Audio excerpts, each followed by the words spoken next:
Hello students, how are you? कैसे हैं आप सब? तो बच्चों, अपन ने बात की थी प्रीवियस लेक्चर में, न्यूमेरिकल्स चल रहे थे अपने, जिनमें हमने कुछ न्यूमेरिकल मॉल फ्रैक्शन के भी देखे थे, कुछ न्यूमेरिकल हमने मोलैरिटी के भी देखे थे और कुछ न्यूमेरिकल्स हमने मोलैलिटी के भी देख लिए थे। उसी क्रम में अपन बात करेंगे उसी सीरीज में। तो एक न्यूमेरिकल लास्ट में मैंने आपको एक होमवर्क के लिए दिया था, तो आई होप आपको वो आ गया होगा। किसी बच्चे को दिक्कत है तो वो डाउट सेक्शन में जाके पूछ सकता है, ग्रुप में लिख सकता है कि उसे वो क्वेश्चन नहीं आया। बट आई होप कि अगर इतने सारे क्वेश्चन आपने ईमानदारी से प्रैक्टिस की है जो मैंने करवाए थे, तो आपको वो क्वेश्चन भी आ गया होगा। ठीक है, आज अपन कुछ नए क्वेश्चंस देखते हैं। जैसे एक क्वेश्चन है जो अभी आप सभी लिखेंगे, क्वेश्चन नंबर आई थिंक आपका 4 या 5 हो चुके थे, तो ये क्वेश्चन नंबर मैं आपका 5 लिख रहा हूं। ठीक है, क्वेश्चन नंबर 5 है,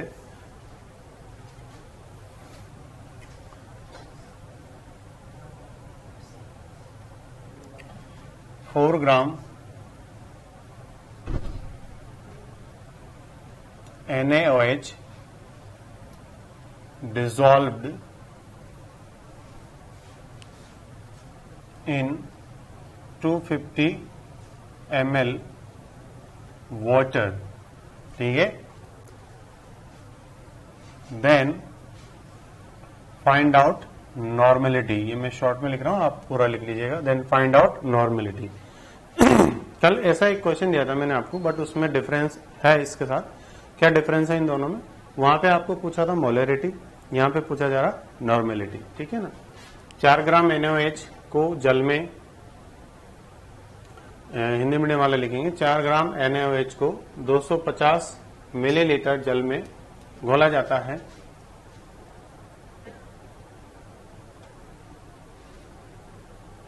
ठीक है, तो उसकी नॉर्मलता क्या होगी? यानी कि हमारे पास जो विलियन है उसका जो आयतन है वो कितना है? वॉल्यूम। ठीक है, 250 मिलीलीटर हमारा जो वॉल्यूम है। ठीक है, अब अपन बात करेंगे इसको किस तरह से सॉल्व करना है। तो देखो, 2 अप्रोच है आपके पास इसको सॉल्व करने की। मैं दोनों अप्रोच आपको यहां पर डिस्कस करूंगा। ठीक है, पहले अप्रोच में आप क्या कर सकते हो, जो डाटा आपको गिवन है उसके बेसिस पे आप डायरेक्टली नॉर्मेलिटी का फॉर्मूला लगा सकते हो। तो आप क्या जानते हो, सबसे पहले तो मैंने बताया था कल आपको कि किसी भी क्वेश्चन में आप जो गिवन डाटा है उसे एक जगह लिख लें ताकि एक प्रॉपर वे में अरेंज हो जाए। आपको 4 ग्राम NaOH दे रखा है, तो ये क्या है यहाँ पर? सॉल्यूट। तो weight in gram of solute. ठीक है, weight in gram of solute आपको कितना दे रखा है? 4 ग्राम। ठीक, अब बात करते हैं अपन वॉल्यूम ऑफ सॉल्यूशन। कितना दे रखा है आपको? 250 मिलीलीटर। ठीक है, इसे आप लीटर में कन्वर्ट करेंगे तो 250 अपॉन 1000 लीटर हो जाएगा। ठीक, ये पहली अप्रोच है हमारा, मेथड फर्स्ट है जिससे अपन इसको कर रहे हैं, मेथड फर्स्ट। क्योंकि मैंने आपको 2 फॉर्मूले बताए थे, तो दोनों फॉर्मूले की मैं बात कर रहा हूं। अब इसका जो फॉर्मूला है नॉर्मेलिटी का, आप जानते हो, फॉर्मूला बताया था मैंने आपको। 2 फॉर्मूले हमने लिखे थे। एक फॉर्मूला हमने लिखा था number of gram equivalent upon volume of solution in litre. तो सॉलिड के जो ग्राम तुल्यांक होते हैं वो कैसे फाइंड आउट करते हैं? Number of gram equivalent. ठीक है, आपको वेट इन ग्राम दे रखा है, उसमें आप क्या करोगे? इक्विवेलेंट वेट का डिवाइड कर दोगे। अगर आपको इक्विवेलेंट वेट नहीं पता है तो मैंने वो भी बताया था कि इक्विवेलेंट वेट कैसे फाइंड आउट किया जाता है, molecular weight upon n factor. तो आपने यहां पे फॉर्मूला पुट किया नॉर्मेलिटी का। ठीक है, वेट इन ग्राम, ठीक है, upon equivalent weight into volume of solution, और वो किस में होना चाहिए, लीटर में। ये आपका फॉर्मूला है।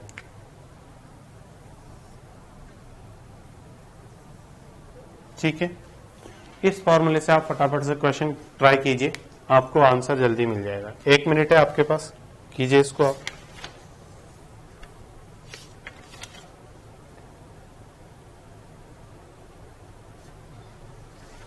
ठीक है, अब वेट इन ग्राम कितना दे रखा है आपको,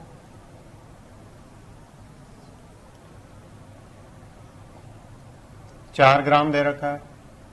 ठीक है, अपॉन NaOH का जिसको भी नहीं पता है तुल्यांक की बात, वो देखे। पहले तो इसका मोलर मास निकालो। मोलर मास कितना है इसका, सोडियम का 23, ऑक्सीजन का कितना होता है 16, प्लस हाइड्रोजन का कितना लेते हैं 1, तो टोटल कितना हो गया 23, 16, 1, 40। ठीक है, 40 हो गया। अब आपको बताया था मैंने इक्विवेलेंट वेट बराबर क्या होता है, मोलर मास या molecular weight upon n factor. इसका एन फैक्टर यानी इसकी valency Na plus OH minus होता है, तो एन फैक्टर इसका 1 है, तो इक्विवेलेंट वेट भी कितना आ गया इसका 40। अब ये मत समझना कि हर जगह मोलर मास यानी मोलिकुलर वेट और इक्विवेलेंट वेट दोनों एक जैसे होते हैं, सेम होते हैं, नहीं। किसी किसी क्वेश्चन में बाय डिफॉल्ट ये सेम है, बाकी ऐसा नहीं है कि जरूरी हो बिल्कुल सेम ही हो। ठीक है, तो 4 ग्राम यहाँ पर आपको दिया हुआ है weight in gram. Equivalent weight आपके पास आ गया कितना 40। वॉल्यूम ऑफ सॉल्यूशन कितना है बेटा 250 अपॉन 1000। इसे आप सॉल्व करेंगे 4 इंटू 1000 अपॉन 40 इंटू 250। ठीक है, अपने अपने हिसाब से सॉल्व कर लीजिए। ये 10 टाइम 0 0, ये 2 टाइम 5 टाइम 2/5 आपके पास इसका आंसर आ गया। तो फाइनली 2/5 को आप लिख सकते हो 0.4। ठीक है, और इसकी जो यूनिट है सबसे इंपॉर्टेंट है, नॉर्मेलिटी की जो यूनिट है वो क्या होती है, gram equivalent per litre. Gram equivalent per litre, gram तुल्यांक और प्रति लीटर ऐसा। ठीक है, तो ये आपका एक तरीका हो गया जिससे आपने ये आंसर निकाला 0.4। अब दूसरा तरीका क्या है, देखो आप यही फॉर्मूला ठीक है अप्लाई कर चुके हो, और इसके बाद यहां पे आप नॉर्मेलिटी का फॉर्मूला ना लिख के आप सीधा सीधा मोलरिटी का फॉर्मूला लिख दीजिए। मोलरिटी के फॉर्मूले में क्या करेक्शन करना है आपको, यहां पर weight in gram upon molar मास। ठीक है, मोलर मास, बस ये चेंज हो जाएगा। अब वॉल्यूम ऑफ सॉल्यूशन वही है। अब इसमें क्या अप्रोच होगी, आप मोलरिटी निकाल लो। मोलरिटी निकालने के बाद मैंने आपको एक फॉर्मूला बताया था N/M। ठीक है, ये फॉर्मूला मैंने आपको बताया था N/M equals to basicity oblique acidity. ठीक है, NaOH बेस है, इसकी बेसिसिटी कितनी है 1।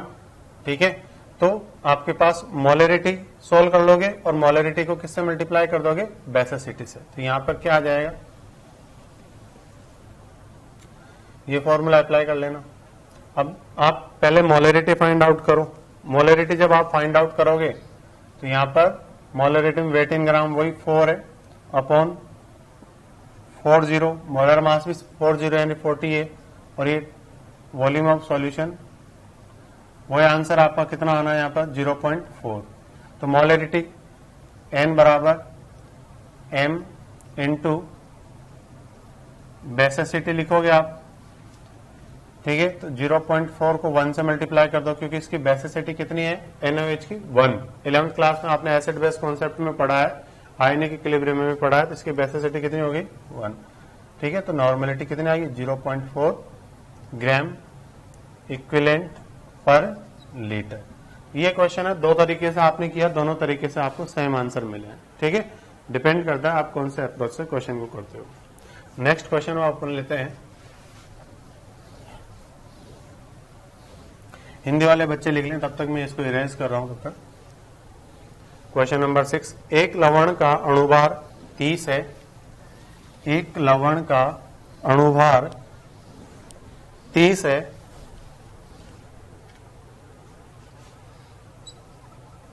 Question 6, a salt have molar mass 30। ठीक है, लवण की 3 ग्राम मात्रा, आगे हिंदी में वाले बच्चे लिखेंगे, एक लवण का अणुभार 30 है, लवण की 3 ग्राम मात्रा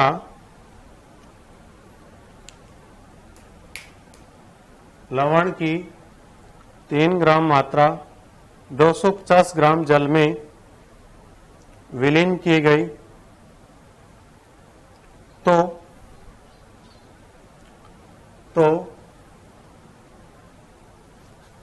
विलियन की मोललता क्या होगी।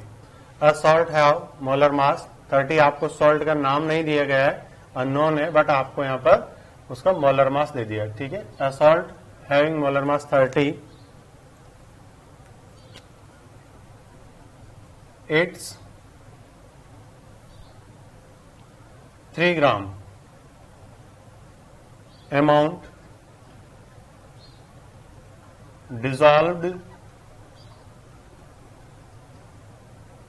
in 250 gram water. ठीक है, then find out molality. Try कीजिए।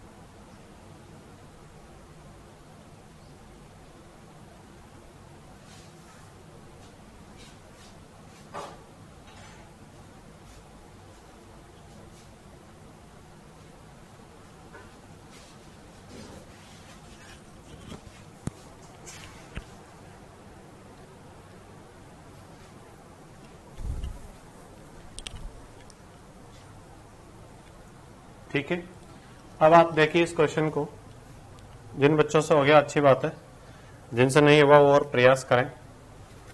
बहुत इजीएस्ट क्वेश्चन है ये, और बोर्ड एग्जाम के हिसाब से बहुत इंपॉर्टेंट भी है।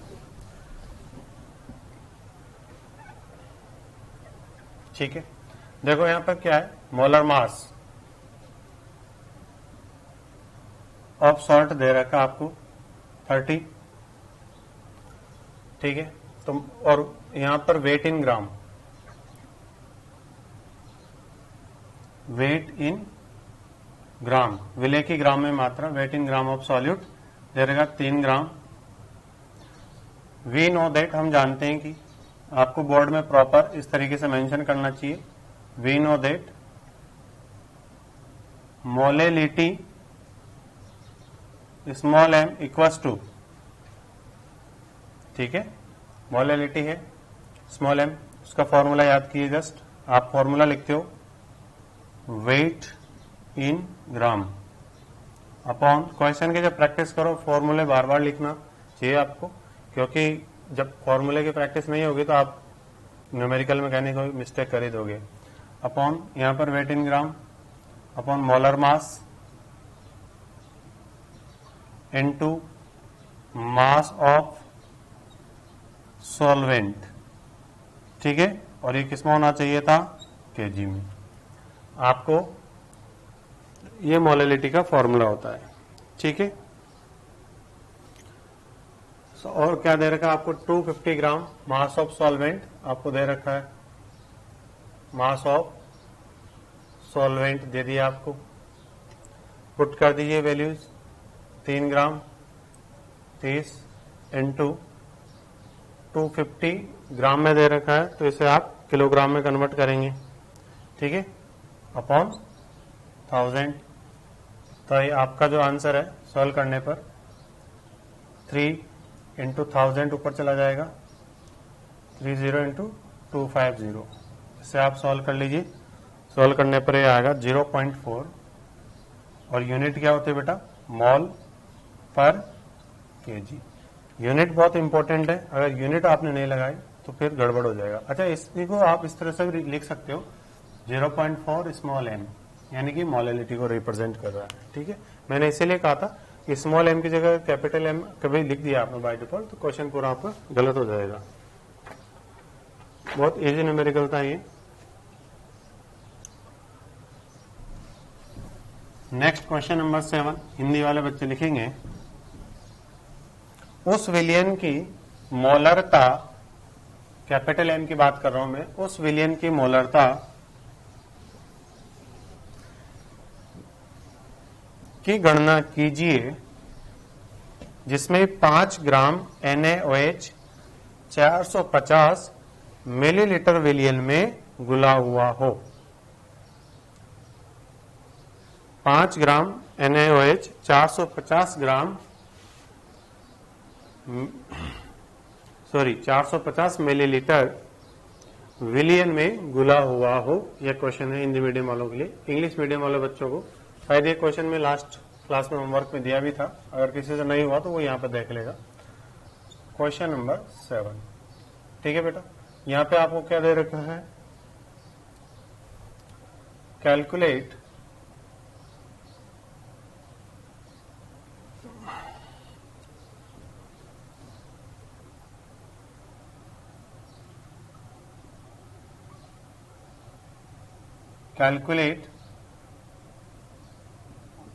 molarity of that solution in which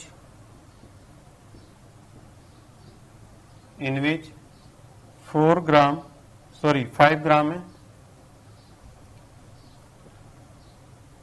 5 gram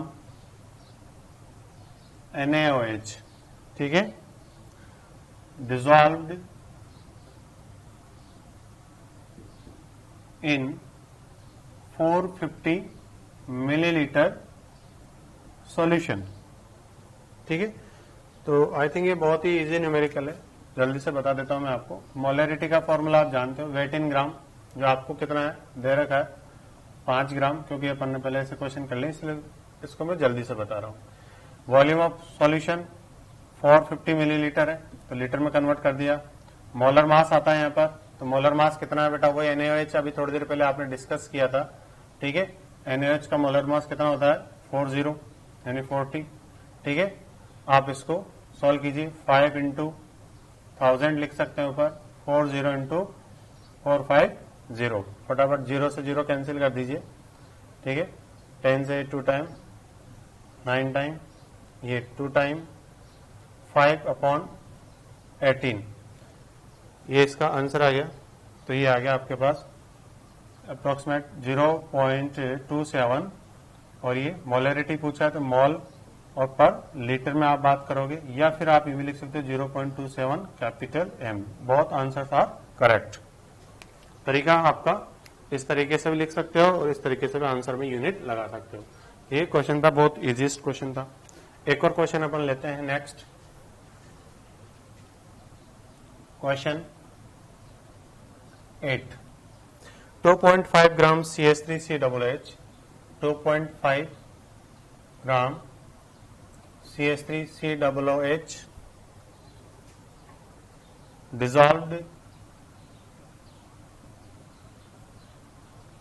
dissolved in 75 gram C6H6। हम सब जानते हैं बेंजीन होती है C6H6 सॉल्यूशन, C6H6 सॉल्यूशन यानी बेंजीन का कोई सॉल्यूशन है, उसके अंदर डिसॉल्व किया है 2.5 ग्राम को, और बेंजीन का सॉल्यूशन जो है वो कितना है 75 ग्राम है। Then calculate molality, small m पूछा है, हिंदी में क्वेश्चन लिख लीजिए। 2.5 ग्राम CH3 COOH एसिटिक एसिड बोलते हैं इसको अपन। 2.5 ग्राम CH3COOH, 75 ग्राम बेंजीन में बेंजीन विलियन में घोला गया है तो उसकी मोललता ज्ञात करें। ठीक है, आंसर देखें आप, सॉल्यूशन सॉरी, देखो मोलेलिटी का क्वेश्चन करवा चुका हूं पहले, इसलिए मैं इसको डायरेक्टली बता रहा हूं। फॉर्मूला आप सबको याद है, वेट इन ग्राम, आपको कितना दे रखा है 2.5 ग्राम। ये चीज नहीं है CH3COOH, तो इसका मोलर मास काउंट कर लो। मोलर मास किस तरह से काउंट करते हैं आपको 11वीं क्लास में बहुत अच्छे से सिखाया, फिर भी नहीं आता तो देखो कार्बन का कितना होता है 12। अब कार्बन का 12 होता है ये आपको याद रखना पड़ेगा। हाइड्रोजन का 1 होता है तो 3 हाइड्रोजन है 3, प्लस कार्बन का कितना है 12, फिर ऑक्सीजन का कितना है 16, फिर कितना है 16, फिर हाइड्रोजन का कितना है 1। तो टोटल आप इसको काउंट कर लीजिए तो ये आपके पास आएगा 60, यानी इसका मोलर मास कितना हो गया 60। तो आप पुट कर दीजिए वेट इन ग्राम कितना है 2.5 अपॉन मोलर मास कितना है 60 into mass of solvent in KG. तो mass of solvent in KG कितना है आपका 75 gram. Mass of solvent benzene solvent है, बेंजीन के अंदर जो हमारे पास एथेनोइक एसिड है यानी CH3COOH जो है इसे डिसॉल्व किया जा रहा है, तो ये सॉल्यूट है और ये क्या है हमारे पास सॉल्वेंट। तो मास ऑफ सॉल्वेंट कितना है 75 ग्राम। ग्राम को किसमें कन्वर्ट करना होता है किलोग्राम में। सॉल्व कर लीजिए 2.5 अपॉन 60 इंटू 75 इंटू पर 1000 है। पॉइंट हटा दीजिए आप, तो यहाँ पर 10 आ जाएगा, ये 3 टाइम्स कैंसिल हो गया, 0 से 0 कैंसिल, 0 से 0 कैंसिल। ठीक है, कैलकुलेट कर लीजिए फटाफट, तो आपके पास ये आंसर आएगा 0.55 मोल पर केजी अप्रोक्सीमेट, 0.555 मोल पर KG.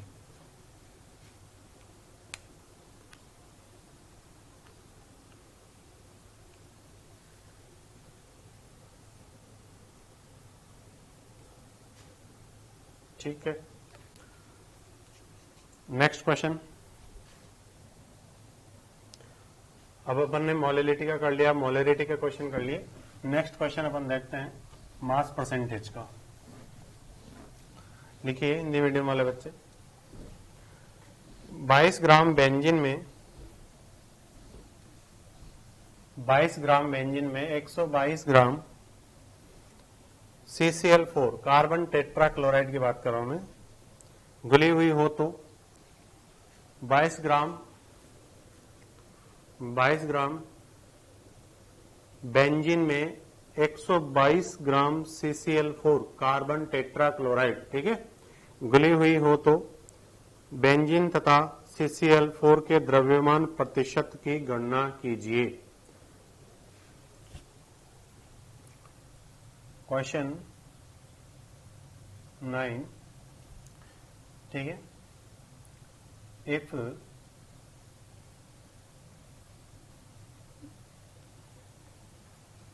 22 gram benzene dissolved in 122 gram CCl4 carbon tetrachloride, right? Then calculate mass percentage of C6H6 and CCl4, दोनों का मास परसेंटेज आपको फाइंड आउट करना है। तो आप जानते हो मास परसेंटेज का फॉर्मूला क्या होता है, मास ऑफ सॉल्यूट और मास ऑफ सॉल्यूशन इनटू 100, ये आपका फॉर्मूला होता है। ठीक है, यानी विलेय की ग्राम में मात्रा बटा विलियन की ग्राम में मात्रा और मल्टीप्लाई बाय 100। तो देखते हैं अपन यहां पर, देखो हमारे पास यहां पर क्या है, 22 ग्राम बेंजीन को डिजोल्व किया 122 ग्राम के अंदर, तो टोटल ठीक है, total mass of solution, mass of solution. अभी टोटल मास ऑफ सॉल्यूशन की रिक्वायरमेंट क्यों है यहाँ पर, क्यों जरूरी है फाइंड आउट करना पहले आपको, क्योंकि आप मास परसेंटेज निकाल रहे हो। ठीक है, कितना हो जाएगा 22 प्लस 122, ये हो गया 144 ग्राम। ठीक है, अब आपको निकालना है मास परसेंटेज ऑफ बेंजीन। तो फॉर्मूला क्या हो गया बेटा, ठीक है, मास ऑफ बेंजीन, ठीक है, और ये सभी ग्राम में रहेंगे। ठीक है, upon mass of solution into 100। Benzene की ग्राम में मात्रा बेटा, विलियन की ग्राम में मात्रा इनटू 100। ठीक है, तो ये कितना है, बेंजीन 22 ग्राम है, टोटल कितना है 144 है इनटू 100। आप इसे सॉल्व कर लीजिए, तो ये आएगा 15.28%। दूसरा क्या है आपके पास, एक और कंपोनेंट है, उसका भी फाइंड आउट करना है। ठीक है ना, मास परसेंटेज ऑफ CCl4। तो इसका फॉर्मूला क्या हो जाएगा, वही मास ऑफ CCl4, ठीक, अपॉन मास ऑफ सॉल्यूशन। तो ये आपके पास हो जाएगा 122 बटे 144 इंटू 100। इसको आप सॉल्व करोगे तो ये आपके पास अप्रोक्सीमेट आ जाएगा 84.72%। ठीक है, तो ये इस तरह का था मास परसेंटेज का।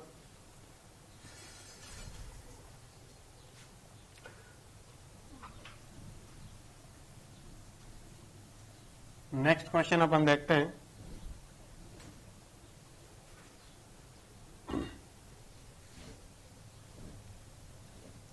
कुछ डिफरेंट पैटर्न का, ताकि जिसमें आपको कुछ नया सीखने को मिले।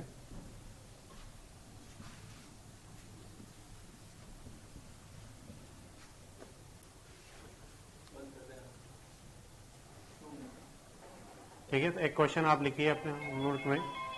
इसको अपन एक काम करते हैं, अगले क्लास में अपन नया क्वेश्चन देख लेंगे। ठीक है, क्योंकि आज का जो लेक्चर है वो कंप्लीट होने में आया है। ठीक है, थैंक यू।